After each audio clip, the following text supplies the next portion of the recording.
thank you for joining us from wherever you're joining us from. This is What's New in Zurich for Field Service Management, presented to you by Live on ServiceNow. Before we jump right in, I wanted to go over a couple housekeeping equipment items for today's event. So please use the Q&A button at the bottom of your screen to ask any questions that you might have during today's event. We'll try to answer them throughout the session or at the end. We'll also be sharing today's presentation and recording after the event. And then finally, after this webinar, you'll be prompted to fill out a short, brief survey because we really value your feedback. It's really valuable to us. So if you have the time, please take the survey. We want to hear back from you. All right, next up, this is our safe harbor slide. This is just, to keep our lawyers happy and summarizing what it says. This presentation may contain forward-looking statements, so please don't make any purchasing decisions based on anything that we discuss in today's event. Instead, we want to reach out to the appropriate channels and make sure we're getting, accurate and comprehensive information. Okay, now that we've gotten all of that out of the way, I want to introduce myself. My name is Salmat Oladipupa.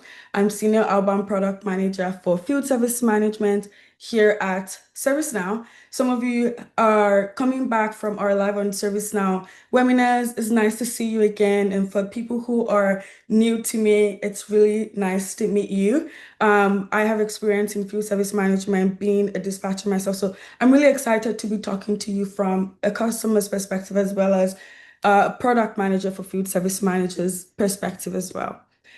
And in the chats we made today, my panelists, I have my wonderful group of experts, my inbound team. Chris, Vasant, Nikit, Kevin, Siddharth, they will be in the chat.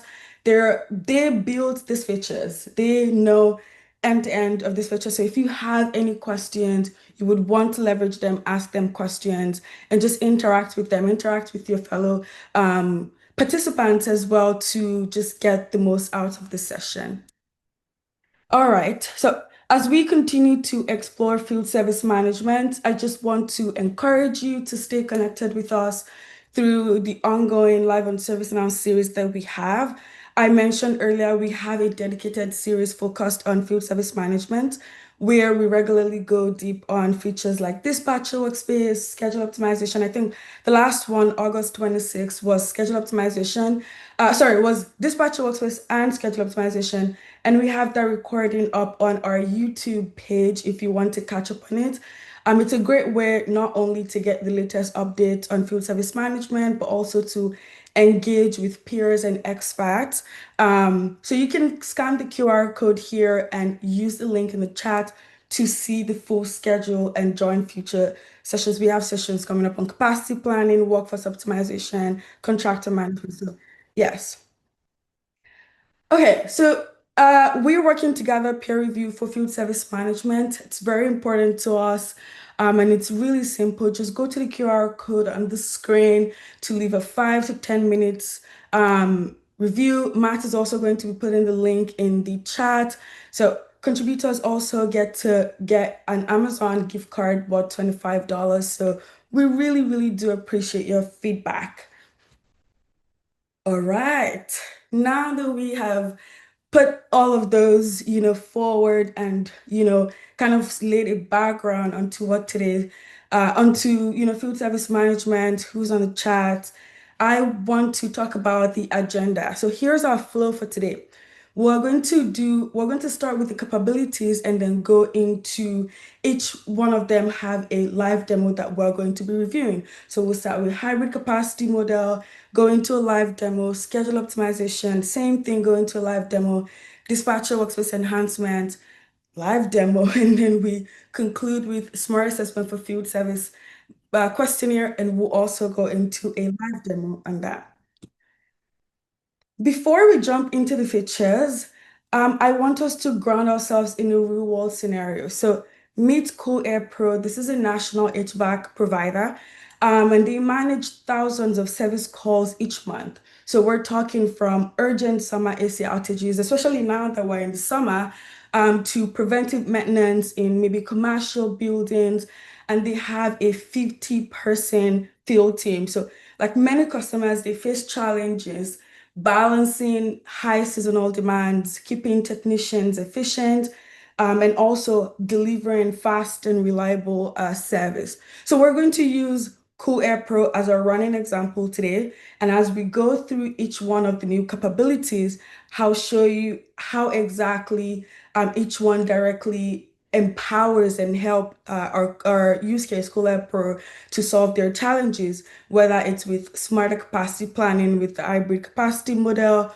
or optimized scheduling with schedule optimization, or making dispatchers a lot more responsive with the enhancements that we have coming for dispatcher workspace. Okay, let's begin with I'm a little bit excited, but let's begin with hybrid capacity model. So this is our most exciting, this is one of our, not our most exciting, one of our most exciting innovations in the field service management portfolio for Zurich. And it's also something that we can confidently say that we are leading the market in. So as I said, first of its kind for field service management, we are happy to introduce to you the hybrid capacity model. One of the biggest challenges that organizations currently face is confidently being able to offer appointments to customers. And so if you rely on technician schedules, you can only book those appointments as far as those technician schedules are published. Maybe you can't essentially finalize schedules until a month because of union rules, for instance. And then if you rely on static hour blocks, you lose precision in the near term. And traditionally, organizations that had to choose between one of both approaches. And they both work, but they have come with trade-offs of choosing one of both. And so hybrid capacity model brings together best of those two worlds. So let's assume in the near term, Cool Air Pro, so let's say for the next 7 to 14 days, the system is able to use their real technician schedules. And so this means that their appointment is reflecting exactly who is available, what shifts they're working, even their PTOs, their vacations, right? And then beyond that window, the system is able to automatically switch to territory level capacity blocks. So this really just ensures that customers can still see and book appointments, so weeks or months in advance, even before technician schedule is finalized. And let's also break down where this model lands with customers because it's not niche and it can hit multiple high impact field scenarios. So again, like as we talked about for the near bookings, we're using technician schedules, and then future bookings are using planner defined capacity so customers can still see, slots. And then for seasonal demands, so like winter HVAC, we're currently in the summer. For winter HVAC, for instance, customers will still be able to book winter HVAC preventive maintenance, even though technician schedules have not been finalized yet. And then we have for new territories. So imagine a company, Cool Air Pro, is expanding to a new territories. They have not yet defined their schedules. The schedules don't even exist, right? And then we have for bucket work as well, where jobs needs to be queued and balanced across multiple teams. So in each case, and there are so many more use cases. In each case, it's keeping service reliable and also keeping that customer commitment realistic. Okay, so now I will go ahead to show you a demo of the hybrid capacity model. And in this demo, we'll step into the shoes of the capacity planner. We'll start by looking at our agent schedule for San Francisco. That's the territory we're focusing on today. And then we'll see how we're able to book appointment even beyond October because our schedules are defined till the end of September. And then I'll show you also how we're able to do that with the aggregated agent schedule. All right, I'm gonna go on to my demo environment now. All right, so coming to our demo environment, I'm going to open a work order here. Sometimes my screen, okay, yes, perfect. I'm going to open a work order here. And opening this work order, oh, excuse me, I apologize for that. Actually, before I open the work order, I would like to show you my agent schedule. So now we see today we have agents working from 8 a.m. to 5 p.m. On a daily basis, and that is going to reflect until the end of September. We still have our agent schedule showing. When we go into October, October 2nd. Yes, our agent schedule is blanked out because we have not yet finalized our agent schedule. So if you go beyond October 2nd, so you're seeing October 3rd, October 4th, 5th, nothing, Monday, nothing. We have not yet finalized our agent schedules at this time for October. However, when we come back into our list and we open one of our work order tasks, when we're prompted to book an appointment, we see appointments for today, obviously, see appointments for 24th, obviously. When we go to October, we would be able to book an appointment as well, based because of the hybrid capacity model. So let's say October 7th, 2025, I'm going to book this appointment at 8 a.m. All right, that again is possible because of the capacity definition that we have set for California Cool Air Pro. So opening the capacity definition for California Cool Air Pro, in previous times, we would be able to define capacity by agent schedule, as we talked about, task or hours. But now with this introduced capacity aggregated agent schedule, it's going to take our agent schedule up until a point, and then beyond that point, it uses the capacity that has been defined by our planners. So in this case, 200 on a daily basis. Let me show you also how that shows up in our capacity console. So this is our capacity console, and specifying for San Francisco. All right, specifying for San Francisco, we have our demand channels broken into, different AC installation, AC repair, dock cleaning, whatever you may. And we're seeing our capacity to reflect 72 hours because we have two agents working 9 hours on a daily basis in San Francisco. When we go beyond that to October 3rd, we now see that we have moved away from using the agent schedule of 72 hours now to that defined capacity of 200. And so if we also go further and go to October 7th, the appointment that we just booked, we will see that when we go into October 7th, the appointment that we just booked, we will see that we have now allocated and reserved 2 hours out of 40 for AC installation. So again, that way customers are able to book with no problem. We're not over-promising them because our capacity in the end is reflecting in our defined capacity. So you're not over-promising customers, but you'll also be able to offer them appointments in the nearest future. So again, hybrid capacity, what a differentiator of a feature that we are coming with in Zurich. Super excited for that one. All right, going back into my presentation, let's talk about the dispatcher workspace. And I provided context before now of working in the dispatcher field myself as a field service manager for a global company. So let's assume Cool Air Pro is looking to expand, and they want to expand into Rockford, they want to expand into New York, into San Diego, and their dispatcher is working out of Seattle, for instance. Another key differentiator is a very impactful enhancement, the time zone in the dispatcher workspace. So for dispatchers, one of the biggest headaches is having to manage different teams, technicians, dispatchers across multiple different regions. And I'm speaking from experience myself, right? And without automation, most times dispatchers are having to manually convert these times in the head or juggle different spreadsheets to make sure that you're not double booking or you're not missing a window. And so with this update for the dispatcher, coming in the dispatcher workspace, we can have up to 4 time zones displayed on the dispatcher workspace. And then task times are also displayed in the technician's local time.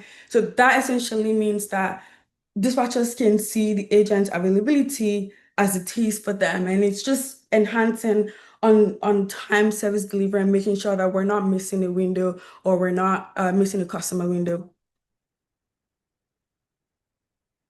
Okay, moving on to extend flag and assisted assign.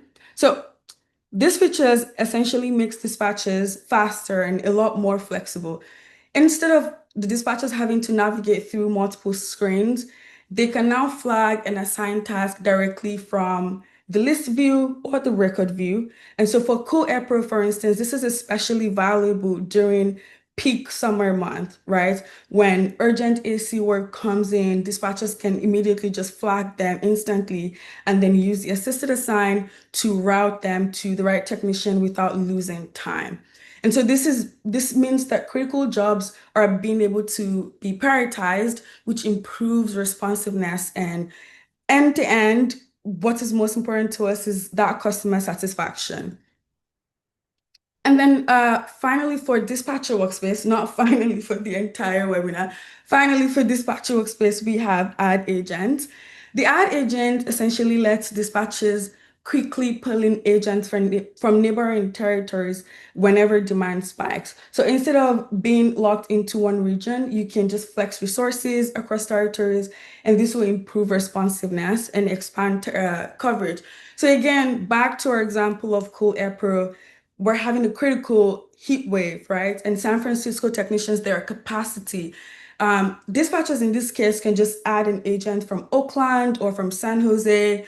And this is, ensuring that those urgent work are covered without any delay. And that way you're not even having to set up, new territories. You're just adding them right there from the dispatcher workspace. All right. So let's talk about the demo for Dispatcher Workspace enhancement. So we're logging again as Mary Allen, a dispatcher at Cool Pro, and we're suddenly faced with multiple HVAC repair requests, right? So from our workspace, you can now track tasks across different time zones. We're going to see adding US CST, US PST, and US Eastern time. So Pacific time, Central time, and Eastern time. And also, we would immediately be able to flag those outage tasks and then use assisted assign to see the best technician recommendations based on skills, proximity, as well as availability. And then if local technicians are maxed out, we will also show you how to add agents to bring in support from those neighboring territories. So really what we're aiming for is a lot faster response, more flexibility, and the ability to just be able to keep customers cool whenever we're seeing those demand spikes. All right, we are back to our demo environment and we're back in the dispatcher workspace. So first things first is the time zone enhancement. Here we have added this new toggle that adds time zones. We do have GMT, Canada, and Europe here specified. However, we can come into the dispatcher workspace settings under calendar and add our desired time zone. So we said Central Time, US Central, US Pacific, and US Eastern. I'm very partial to US Central. I think it's the best time zone because that way you're just in between Pacific and Eastern time. Okay, anyways, so now that we have added US Central, US Pacific, and US Eastern, we can go ahead also and add that to our dispatcher workspace. This is so incredibly cool. I wish I had this when I was a dispatcher. And so now this way you can see all of the four different time zones. You're seeing like the different times. I'll actually go back into today and you can easily track like it's currently, it's 8 a.m. for Janice. It's, so super cool enhancement for dispatcher workspace. Now let's go into extend flag and assignment assistance. Like we said, we just received multiple work orders for Cool Air Pro for HVAC. So we see now in our pending task here, we can easily, from the list view, we can easily flag this that we want to come back to it. So preventive maintenance, we want to come back to it to be able to access it and access what we need, we can easily flag from the list. If we open also from the record view, we can unflag and we can flag it back. Oh, yes. Lovely. Oh, this features excite me. All right, let's talk about assignment assistance. So, assignment assistance essentially provides us with recommendations and best available technicians that are fit for a job and gives us some information on them as well. So, opening more actions, you can see this also from the record view, but looking at it from the list view, we have all 6 resources available suggested with start times to end times, travel time, and their percentage match. So we'll go ahead now and assign this to Alisa. Perfect. Task has been assigned to Elisa with the assignment assistance. And if you open your record view again, like I said, you can equally do this from a record view as well. So that is a lovely addition. And then finally, for dispatcher workspace, let's talk about add resources. We talked about add agents, which is under add resources. So San Francisco, oh God, things are moving too quickly. We need more agents from San Jose, Oakland. We're able to come into the add resources and enter a name that we would like to add. Let's add Denise. And Denise starts showing up here as an added resources. Whenever she's done, we can remove Denise back. And she's off to her territory. How cool are these enhancements coming to the dispatcher workspace? Okay, moving on to schedule optimization. All right, moving on to schedule optimization. So here's how schedule optimization works, end-to-end schedule optimization. If this is your first time hearing about schedule optimization. So a task comes in, the system evaluates constraints like skills, location, availability, and then it matches with the best resources and runs the optimization engine. So dispatchers can review, they can apply them and then re-optimize if conditions change. Maybe there's an emergency, or someone calls out for PTO, dispatchers can re-optimize, right? And so we're just wanting to ensure that the right technician is assigned at the right time, for the jobs. However, one of the many challenges that customers, organizations face when it comes to that resource matching stage is being able to balance speed as well as expertise. So you might have like a large pool of technicians, but some of them are much more efficient, some are more experienced, or some are just multi-skilled and they have all of the certifications. So maybe someone has a certification to be able to do a UPS change, preventive maintenance, and they can fix ACs, they can fix mini splits. I learned recently that being able to fix mini splits is actually a whole different ball game, right? And so some are more experienced than others, and you want the system to be able to prioritize them when it matters. And that's exactly what this feature delivers. So organizations can essentially define what that means for their business, whether it is faster task completion, fewer repeat visits, or just broader coverage. Then they assign efficiency values to agents so that when optimization runs, it routes work to the technician who can deliver the best outcome. Let's give an example in the case of co-EPRO. So they notice, for instance, that as far as preventive maintenance goes, some technicians, excuse me, some technicians take half the time to complete the job, so it's a 4-hour preventive maintenance job, while others take double of that time. And my apologies, this just says Iron Drive. It should be Co-Air Pro. My apologies. So 2 technicians are eligible for a 4-hour preventive maintenance task in San Francisco. We have Teddy Taylor. The distance is 1.5 miles. Efficiency rating is 1.0. That means he would take 4 hours to complete the task. And then we have Alex. The distance is 5 miles. Efficiency rate is 2. That means he would take 2 hours to complete the task. The system routes the job to Alex Ray because he's taking half of the time. Because we have put in the agent efficiency for schedule optimization. Now let's go into prioritize event optimization. So in the field, not every job carries the same weight. Some are urgent, some are high value, some require, like we said, some require specific expertise, maybe mini splits. So we prioritize event optimization. You can optimize just a subset of agents and tasks for a more targeted scheduling. So instead of running a full optimization across the entire workforce, so in essence, we're looking to really handle intraday challenges.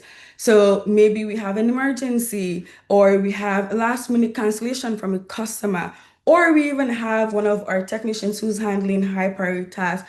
He falls sick suddenly and he has to go home. We want to be able to route those jobs to another technician for the same day so that we're not disappointing the customers essentially. So in the case of Cool Air Pro, right? Like I said, a technician is called out sick. So instead of having to re-optimize the entire task, we would just use prioritize event optimization to re-optimize this task. All right, let's go back into our demo environment where I'll show you I'll show you schedule optimization. Before I do show you the settings for schedule optimization, I wanted to show you something. So we have this task, this preventive maintenance task, and our estimated work duration is 4 hours. That's how long we have noticed. That's how long we have allocated for our jobs to run for for preventive maintenance, excuse me. So just have that at the back of your mind. Planned work duration is 4 hours. Estimated work duration also is 4 hours. So when we go into our agent efficiency, I want to show you what we have defined for our agent efficiency. All right. So for agent efficiency values, we have defined that Alex, Alisa, as well as Maurice, they complete preventive maintenance in half of the time that it would usually take. So they're OGs and they finish in 2 hours because, 4 divided by 2. And then we have others like Alan's taking, 0.5. So 4 divided by 0.75. And then we have Janice as well. So they're a little bit behind, but we have our, very skilled Alex, Elisa, as well as Maurice cooking up, doing it in 2 hours. So now we're going to go back into schedule optimization. I really do enjoy schedule optimization. It's a it's a cool quick feature. I love that. Okay, so we have defined one of our batches for San Francisco's agent efficiency, and we will schedule that now. The job is scheduled. Let me look at,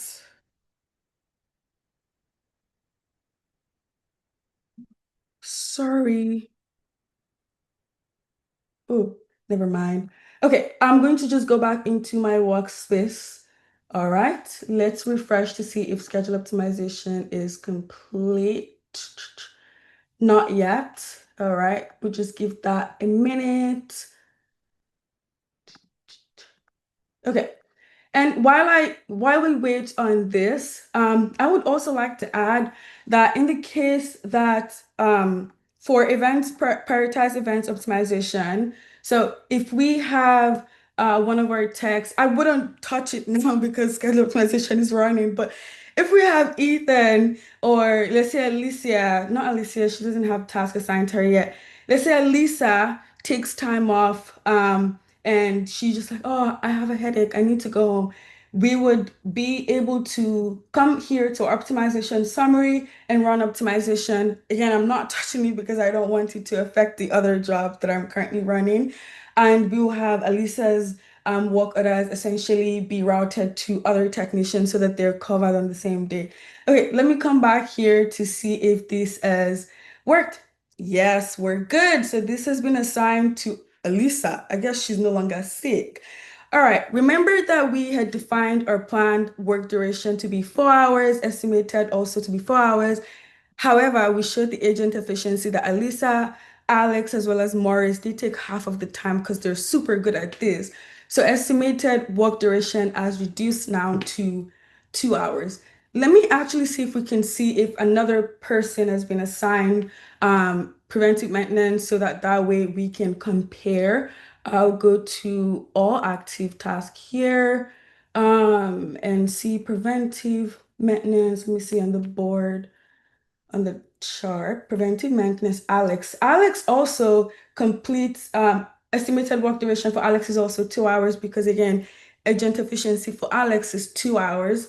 Alice is also 2 hours. So I guess they're both assigned preventive maintenance.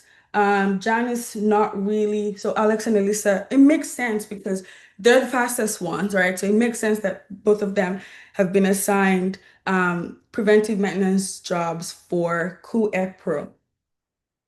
We're moving quicker than I thought. I hope I'm not speaking up, guys. I apologize if I am. I tend to talk fast. Okay, so now we have looked at schedule optimization. Let's go and take a look at smart assessment for field service questionnaire. All right. All right. So in Yokohama, we released the Smart Assessment for Field Service Questionnaire, and we have made a ton of improvement and enhancement to the Smart Assessment for Field Service Questionnaire. Coming Q3 store, which includes, some upticks from our mobile team. So much of what the technicians currently do, right? Or much of what we just talked about is helping our dispatchers operate more efficiently. However, it's very, very important to recognize that there's day-to-day challenges also faced by technicians, especially because they are our face in the field. They're the ones who interact with the customers. We get a lot of information, a lot of data from technicians. So they have to input data, they have to follow up with work order task, whatever the case may be. And so we're seeing challenges like limited visibility and traceability. Maybe they lack access to past submissions, or they're spending more time waiting for the next task. Okay, the AC is paused, but I also just came here to take a reading. I didn't come prepared. And so they're having to wait, or data entry error. We're seeing data entry error. So these gaps affect our technician productivity and oftentimes morale because they're just like, oh, whatever. And ultimately, they impact customer experience. Again, like we said, our technicians are the face of the organization in the field. And so that's why we're investing in smarter and more intuitive tools that help to support our technicians as much as the dispatchers. I don't know if you guys have ever come across a situation where you're looking for a barcode and the barcode is like like it's inside the crux of something, or it's just too long to read. Barcodes can sometimes be long, and we have technicians wasting time having to enter each one of them. And if you miss one thing, oh, don't even talk about missing one thing. That's data entry problem right there. And then you're dealing with poor lighting, tight spaces, or maybe the labels even faded. So we're wanting validation and scanning of barcode to be more intuitive. So we're bringing the barcode scanning to smart assessment for field service questionnaire. All right. Again, like I said, the barcode scanning is for the barcode scanning feature for smart assessment, essentially streamlines how technicians are able to capture asset information. So instead of manually typing in serial numbers, they can simply scan a barcode directly into the questionnaire. And this means for them smarter data entry, they're having fewer errors in asset identification, and then we're also seeing much more efficient inspections. So for a company like Co-Pro, this is a game changer. Again, we're dealing with, mini splits. The other day, my mini split, they asked me to scan the barcode, and I was lost, so confused. So during preventive maintenance, techs can easily just capture equipment details, and this way they're reducing that paperwork of having to type so many things, and also ensuring that they're keeping accurate record for the people out in back office. And then we have predefined number ranges. So, and this is another data entry situation where we're looking to just reduce that error. So we've added in a built-in safeguard during data collection. So to really help to standardize across all technicians. And this essentially means that we have a predefined number range, and there will be a warning sign if you are looking to enter a number range beyond that predefined number range. let me give an example also. If we ask to take a reading for a voltage, I don't want to get too technical, voltage or current, and we know that it should be just within 100 to 0, we can predefine that in our smart assessment. And so that way, if a technician goes and mistakenly enters 150, the system is like, ding, ding, ding, that's not possible. You cannot, where are you getting 150 from? Redo that. So that's really just helping to be able to just reduce error during data collection.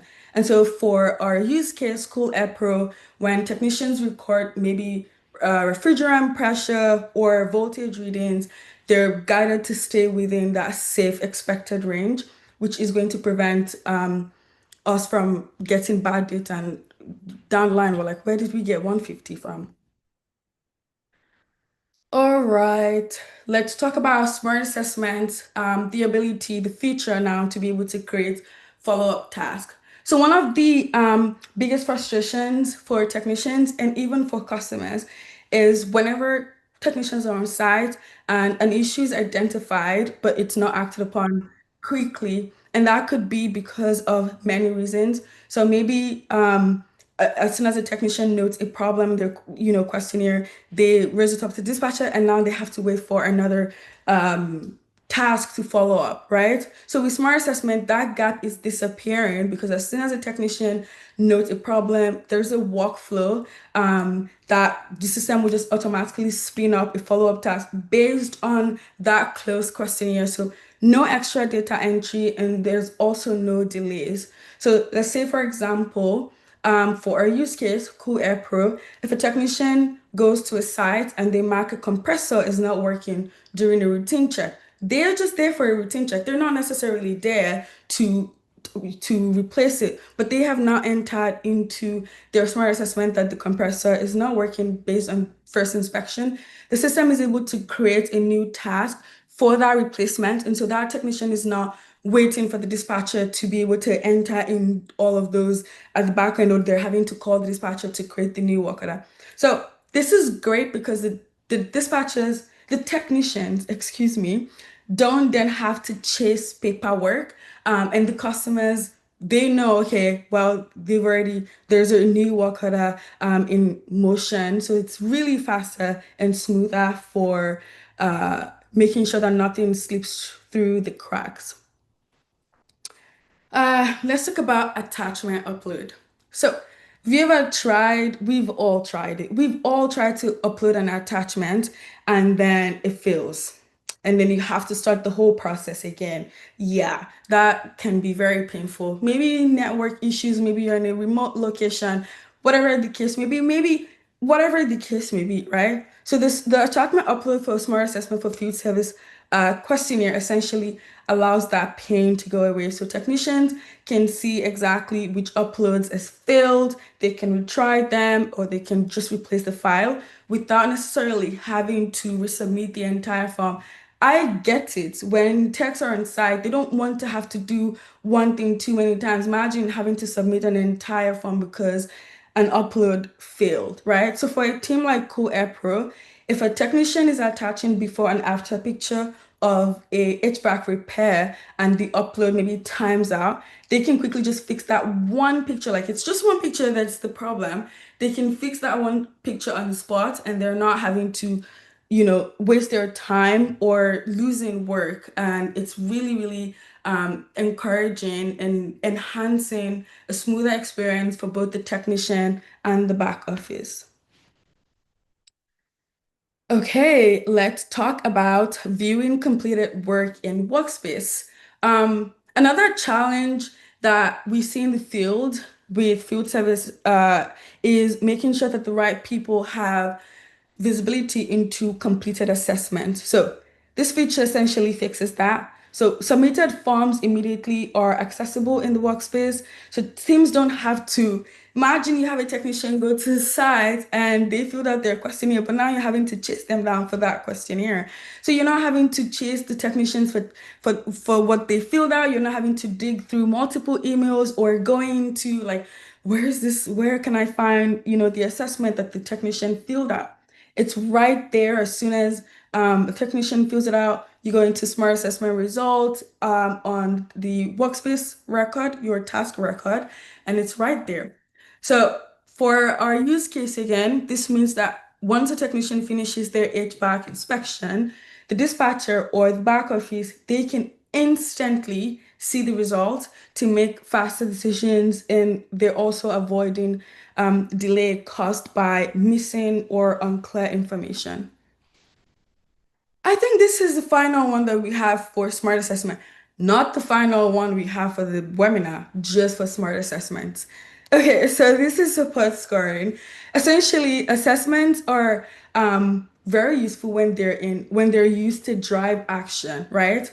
And so with support scoring, we can convert responses from technicians into clear and standardized scores. So that means that teams can just use them right away to make faster decisions. And we can use these scores also to create workflow, to create maybe a new work order task, to create another, workflow of something, a follow-up that we want to do, right? So this really reduces manual work, and eliminates guesswork as well. And again, we want to encourage and ensure that consistency across our inspections. So for our use case for Co-Ed Pro, this means that when they go to every HVAC inspection, they can score them exactly the same way, right? So the leadership can see how quickly the units are at risk, or prioritize them for services, or have just a very clear, traceable record for compliant reasons, right? That is our enhancement for those are our enhancements, excuse me, for smart assessment. Now again, I will go into our live demo and show the admin as well as the technician opening our questionnaire. All right. Oh, no, no, no. Okay. Let's hope that this hasn't timed out. It's still, oh, good job. All right, going into our workspace, I just want to show the admin how we see, excuse me, the behind the scenes of the smart assessment. I won't be able to change anything because I'm logged in as a dispatcher instead of admin, but for the purpose of this, oh no, coming back here. All right, this is the one I need. Perfect. All right, so we have our questions, and this is for assessment for installing an HVAC system. And one of the questions here is for a technician to scan the unit serial number whenever they're on site. We're also asking them choice questions. Is the installation site clean? Is it accessible? And we've gone through this before because we have a lot more in questionnaire, including conditional dependencies. So based on the condition, we can, propagate more answers. That's awesome. You should watch our Yokohama videos if you missed that. We also have the ability to be able to add attachments here, which is you can toggle on to make it a compulsory requirement. But let me show you the predefined number ranges, right? So here we have what is the outdoor unit number, and we know that the range should be between 208 to 240. So we can have the number here and also have it to um, change the number range.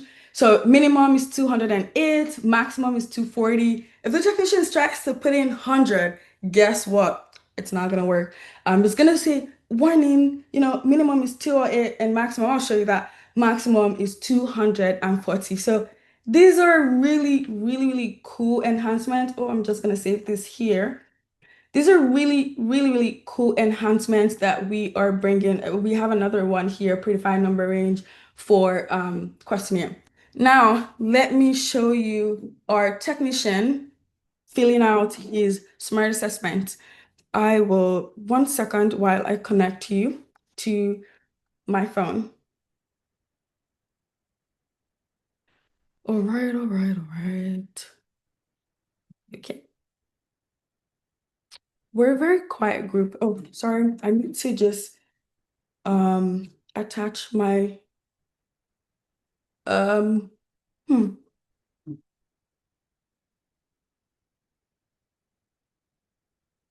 Oh, I would love to show this. This is one of the 1 second. Okay.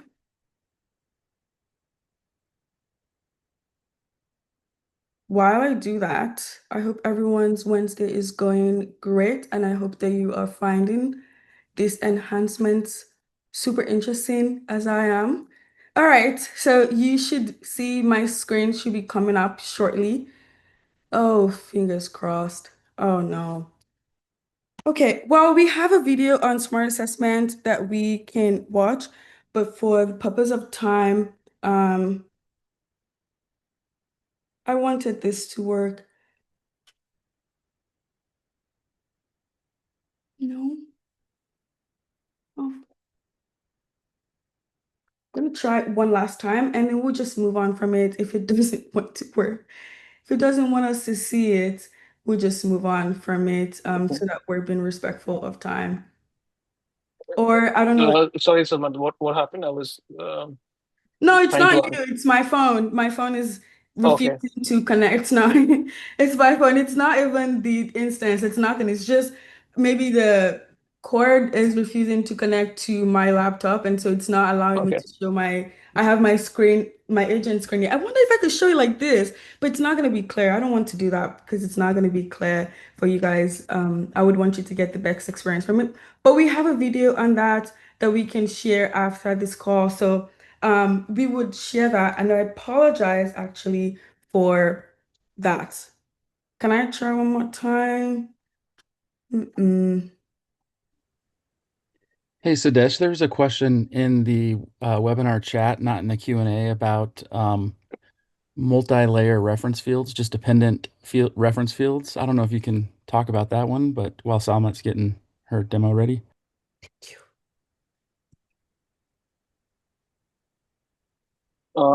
Taking a look at it now. I think the question was, do we support just multi-layer, Yeah. like dependent? No, okay, that one we don't support as of now.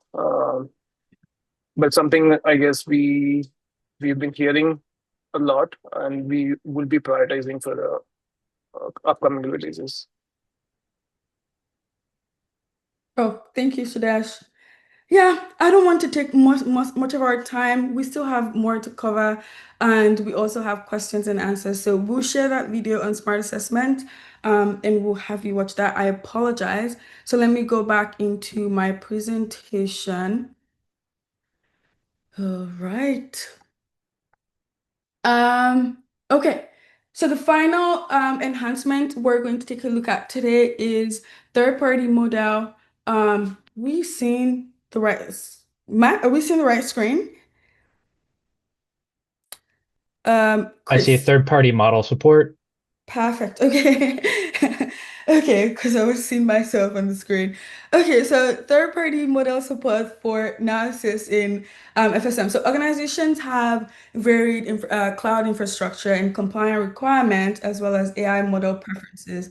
Right. So what we wanted to introduce with the third-party model support through the platform actually is a single approach that limits adoption, maybe due to data residency rules or even alignment issues. So essentially, third-party model support allows for customers to be able to integrate and deploy Gen AI models through third-party providers, so Anthropic via AWS, Gemini via GCP, OpenAI via Azure, in addition to ServiceNow's LLM for FSM use cases, so such as task summarization that we have from our Zana do analysis for FSM, task recommendation, virtual agent support analysis, virtual agents.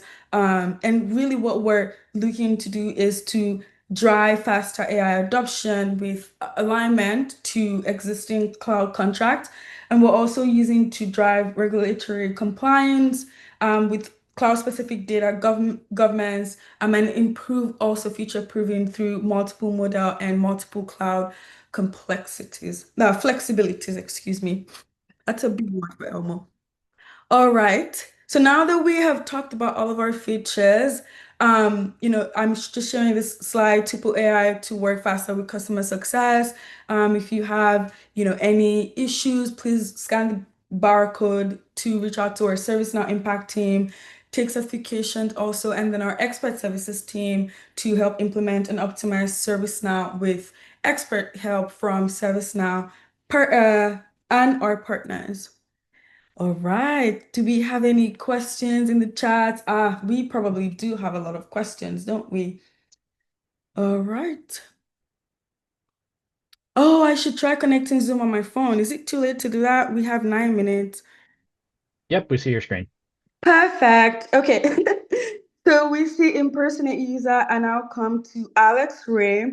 We assigned him those preventive maintenance jobs, remember? So Alex has smart home and efficiency work. We would accept this.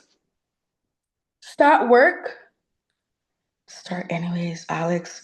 Why are you not wanting to do work? And then we'll go into take questionnaire. It's currently loading the HVAC install questionnaire that we took a look at previously. So now it's fully loaded. Next. Scan serial number as we have put in. So I can scan. I'm not near an AC unit, so I'll just scan another serial number. How seamless and perfect is that? That we just have a serial number. I don't have to type in anything. And then is site installation clean and accessible? Yes. And then we can also take pictures of the site, take a picture right there, use photo, add. Next, we can do, oh, I don't want to, you see how I had to, improvise here. I would have, for the attachment, maybe I could have simulated turning off my network, but we don't want that. So here also for the predefined ranges, we can see how that reflects here. So we have strictly between 280 to 240. If you try to put in 250, even though it says that, it would not allow for that to enter. So you have to put in, let's say 230. Perfect. And then is the unit level and securely mounted? Yes. Are electrical connections properly insulated? Yes. Perfect. Another predefined number ranges, refrigerant pressure reading between 120 to 150, just 136. Submit. Perfect. Oh, yes. So now it's uploading one of one files. That went through. However, sometimes it doesn't go through because maybe there's a connection issue or whatever the case may be. And that's when we will have, the system re-upload that. So that is Workoda 293. When I go back into my workspace, I would like to show you how that comes across for, excuse me. All right. Oh, he still needs to finish that. All right. Closing complete, providing closure notes. Thank you. Perfect. All right. Oh, sorry.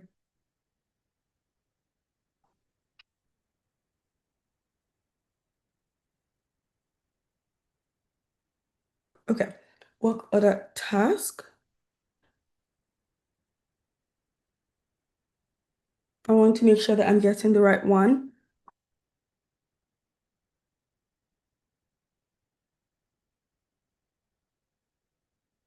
All right, this is the one we just closed complete by Alex Ray. So when we open that in the record, we are able to see smart assessment results, and we're able to see what he just filled out, created here. And we can see that serial number that we scanned. We can see that picture that I took. We can see all of that without having to go dig for it. So this is ridiculously wonderful. This is so wonderful. My previous dispatcher had to super pleased with this.